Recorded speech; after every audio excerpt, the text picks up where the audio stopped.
So let's continue along where we left off last time and continue painting this autumn landscape. In last week's video, which was part 1, just as a reminder, we only used 2 colors, cobalt blue and Payne's gray, to paint in the mountain, and we used a lot of erasing techniques to pull out highlights. In this video, we're going to be painting in these trees in the background using a few different colors, still kind of like a limited palette, and we're also going to be painting in some of this foreground, which is still far away next to the trees, before going on to next week's lesson where I'm going to show you how to paint the water and the reflections. I'm going to start right here with these dark green trees which separate this small field here from the mountains. The color I'm going to use here is moss green, and I don't want it too saturated. I want it to kind of be more of a muted green, so I'm just going to add a few drops of scarlet, which is red in it, and that'll help desaturate the color. And of course, if you don't have moss green, you can mix your own green just using some blue and some yellow. Just like how we painted the mountains, I want to start by adding in some shadows. So I'm using a ripped piece of paper and adding in a few of the shadows within this tree line. This is a pretty small painting, and these trees are really far away. Each one of these trees is like the size of my fingernail, so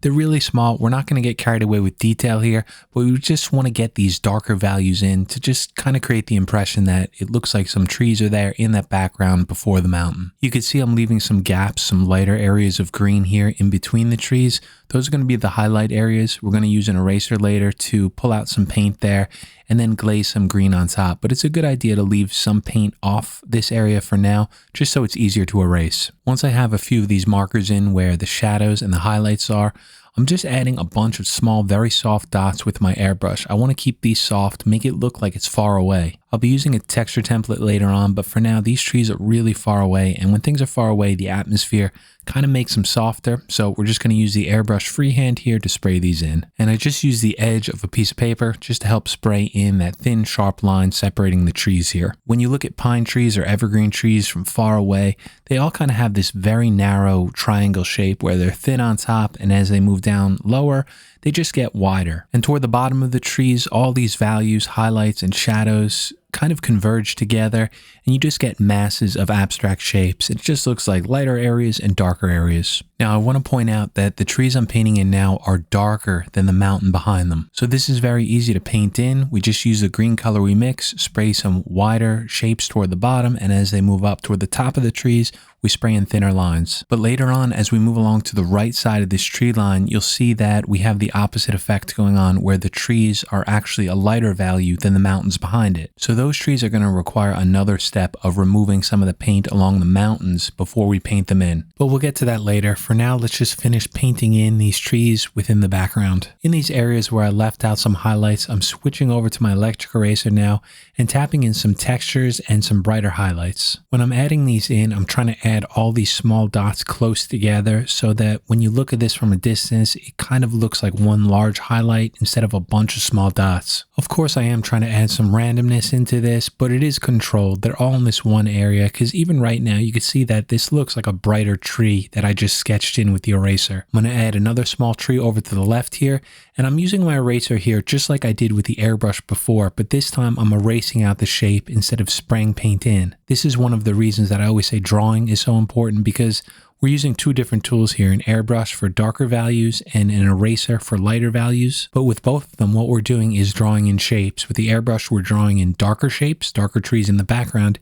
And with the eraser, we're drawing in lighter shapes, highlights closer to us. And after those areas are erased out, the eraser always pulls them out too bright. So I'm going back to my same green color, glazing some color over the top of it and darkening it back up. Now that we have some of this background in, we're going to add a single tree here in this field. It's kind of like an old oak tree. Now this tree is going to be brighter than the background. So the way that we're going to have to go about that is using the eraser and erasing right into the paint that we have down. Now, obviously, this tree is closer to us than the mountain, so some of this is going to be covering up the mountain behind it.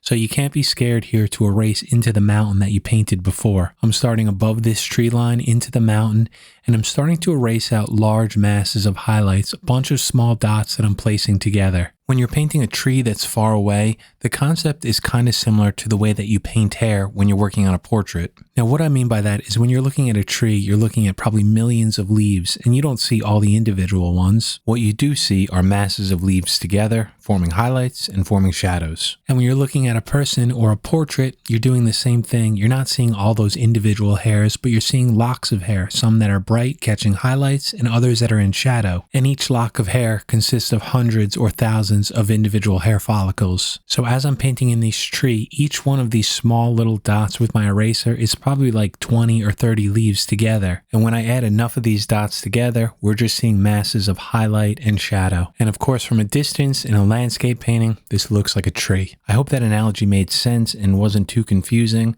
But this goes back to what I was talking about in last week's video, where we're just painting the impression of something that we see. There's no way we could paint every single leaf. That's impossible. So what we're doing is we're just painting in highlights and shadows, giving the illusion of a tree in the distance. And when I zoom back out and show the whole painting like this, you'll see that you don't even notice this tree. It's just one part of a large landscape. As long as it's subtle and it fits in with the surrounding colors and values, it'll work fine in the final painting. So after I added a few more, we have all these highlights in, but at this point, we know that the tree is too bright. This is pure white right now, so we're going to switch to another color and glaze it over the top. The color I'm using for this is called yellow ochre. It's a very deep yellow color that has kind of a bit of orange in it. It's still a yellow color, of course, but to me, it looks natural and will work well on a landscape. I'm spraying this color right over the tree, and then I'm going to add some to the field just below it so that we can cover up some of that white gesso. I'm going to layer some highlights in this tree, so I'm going to go back to my eraser, add some more here, and I'm focusing on each cluster of highlight, just adding a few into each bright area. Going back to the yellow ochre, I'm spraying it over the whole tree, but trying to add some more paint in the darker areas, in the shadows. The last thing I'm doing here is going back to that dark green color that we mixed and just spraying it into the shadows. This is going to push those areas farther away, and it's going to make those highlights look closer to us, giving us that illusion of depth on this small tree. On the left side of the painting, we have some trees that are closer to us and clumped together, and I'm doing the exact same procedure here that I did on that small tree over to the right. I started with that green color, laid it down first, and then switched over to the eraser to pull out masses of highlight. And I'm just going to keep layering these textures on the left, adding some of that yellow ochre, and then some of that dark green over the top. You'll even see that I'll switch over to an X-Acto blade and scratch out some thin lines at the bottom to make it look like some tree trunks or some branches in there. I'm going to skip through some of these trees in the middle because, again, it's that same process over and over. As long as you take your time, you could definitely paint these. But I want to move over to the right side of the painting and work on this large mass of trees that has this desaturated orange color. I think when you look at this painting from a distance, this set of trees here, along with the mountain, stick out as one of the most prominent parts of the painting itself. So I want to focus a good amount of attention on this. Now, as I said earlier, this section of trees are going to be lighter. They're going to be brighter than the mountain color behind them. So what I want to do here is use my eraser to erase out the basic outlines and shapes of these trees. What I'm doing here is basically erasing right into the mountain. As I do this, I'm adding a bunch of little dots and some textures so that this whole area is not going to look like a mountain and then a straight line into a tree. It's going to be more of a gradual transition, and it's going to look more natural that way. So once I have the top of those trees erased out and cleaned up, I'm going back to that green mixture and I'm spraying in some of the background colors first. And then I'm going to work into these trees, adding some of the shadows in first. Leaves on a tree are always going to form in groups, as I said before, so that's going to give masses of highlight and shadow. So as I'm painting in this green right now, I'm just painting in large sections of shadow, darker areas. When I have that in, some of that overspray got on the tree itself, so I could switch back over to the eraser and then erase into the highlights to brighten those up. Of course, once that's done, switch right back over to the airbrush, start spraying color over the top. And while I'm doing this, I'm doing two things. One is I'm glazing this color over that light area to cover up that white that we get when we erase out.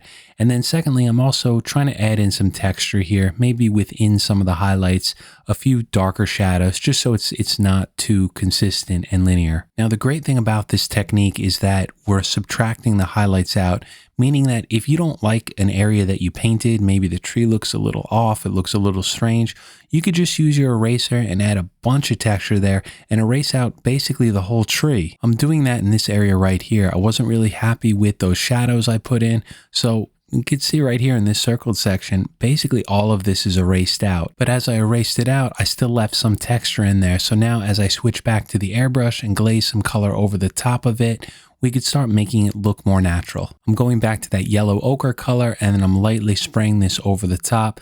This thin glaze is going to shift the hue more toward a yellow to get away from that deeper green that's starting to build up in those shadows. And one of the reasons for this too is that the highlights now have a warmer color because they're closer to yellow, and the shadows, the corresponding shadows, are going to have cooler colors because they shift more toward a green. And remember that green is just a mixture of yellow and blue, and that blue color gives us a cooler hue. As I move along to these trees over to the right, I want to do the same thing first by cleaning up the top part and basically erasing right into that mountain behind it. We're just erasing this out to pure white, and this is going to help give us a more gradual and natural looking transition between the tree line and the mountain behind it. I don't want to get ahead of myself and erase the whole tree line right away. I just want to focus on a small part. That's the best way to always work on a painting.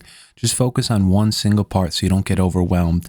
So you can see there, I did about 3, maybe 4 trees in the background, just cleaned up the top and ignored everything over to the right. We'll get to that later. Going back to my airbrush, I have the color yellow ochre in it right now, and I'm going to spray this over this area that I erased out. This way we have some color in there. We're covering up the white canvas, and also we could erase into it now. We just have that option. One of the benefits of using a transparent color like this is that since the background behind it is a darker value, if any of the overspray from this yellow ochre gets on the mountain, you're not even going to notice it. At this point, there's plenty of overspray from that green color and this yellow ochre all along the top of this tree line over to the left, and you can see you barely even notice it on the mountain itself. Again, that's just one of the benefits of using a transparent color. If you're spraying a lighter transparent color over a darker background, as long as you don't spray too much, usually it's not even noticeable. And since we have that color down, we could switch back over to the eraser and start pulling out some highlights. Again, just like before, I want to try to keep these tight together and form masses or clusters of highlight. And it's very important not to just add random dots all over, because when you look at it from far away, it's not going to look like trees. You want to make sure that these dots are together. Again, it's just going to give that illusion that one section of the tree, a whole bunch of leaves in it, are catching some light, and it's going to look natural. The color I'm switching over to now is burnt umber, and I diluted it about 10% with distilled water. Now, burnt umber is going to work very well for that orange color that you see in the final painting. I think burnt umber is an essential color for every painter. Doesn't matter if you're oil painting, airbrush painting, whatever. It's kind of like a desaturated orange, and it works really, really well to add in some warmer shadows. So with this color, I'm spraying it into the shadows here all around these trees. This way, it's going to help give some depth. Those shadows are going to look farther away, like you're looking deeper into the tree line, and it's going to make those highlights look like they're sticking out, that they're closer to us. I'm switching over to an X-Acto blade, and I'm going to just scratch out a few thin lines within this tree line, make it look like some very thin tree trunks back there in the distance. After those shadows are in, I'm going right back to the eraser, and then I'm erasing in between the shadows. These are going to be the highlights. And the last thing I need to do is switch back over to the airbrush. I have burnt umber in it this time, and I'm just going to glaze that very lightly over all these trees. This way, they're going to start to look natural, and it's going to have that orange fall color. And if you'd like, you could just keep layering these highlights and textures on top of each other, erasing out, and going back to the airbrush. And from here, I'm just going to follow that same procedure all the way down this line of trees. And I'm basically only using 2 colors for the whole right side here, starting out by erasing into it and then glazing some of that yellow ochre over the top, erasing into the yellow ochre, and then using some burnt umber on top of that to add in the shadows. After adding in some highlights around the shadows, go right back over to the burnt umber, glaze it over the top to knock down some of that white gesso. Just like painting in the mountain that we did last week, there's nothing difficult or complicated about this.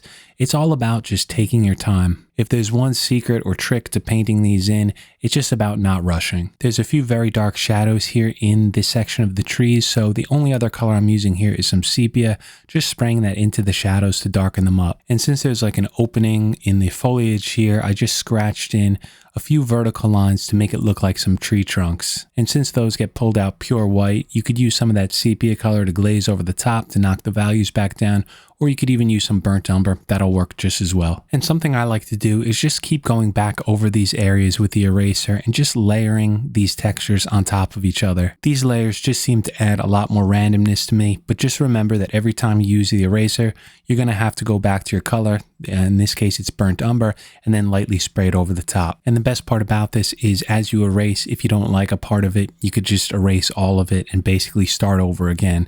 So you have a really nice forgiving way to paint in these trees. Thank you so much to the generous support of the members, Andrew, M. Shibley, Robert, Ken, Pete, Dwayne, Carl, and Mark. It's so very nice of you guys, and I truly appreciate it. So let's wrap this one up here. We'll finish this one in the next painting lesson where we work on the water and the reflections. Next week, I'm going to have an airbrush buyer's guide that I've been working on for the last few weeks. It was fun to make just to kind of review every airbrush in one video. So I'll have that one up then, and we'll continue this one the following week. And as always, thank you all so much for watching, and I'll see you back here next time.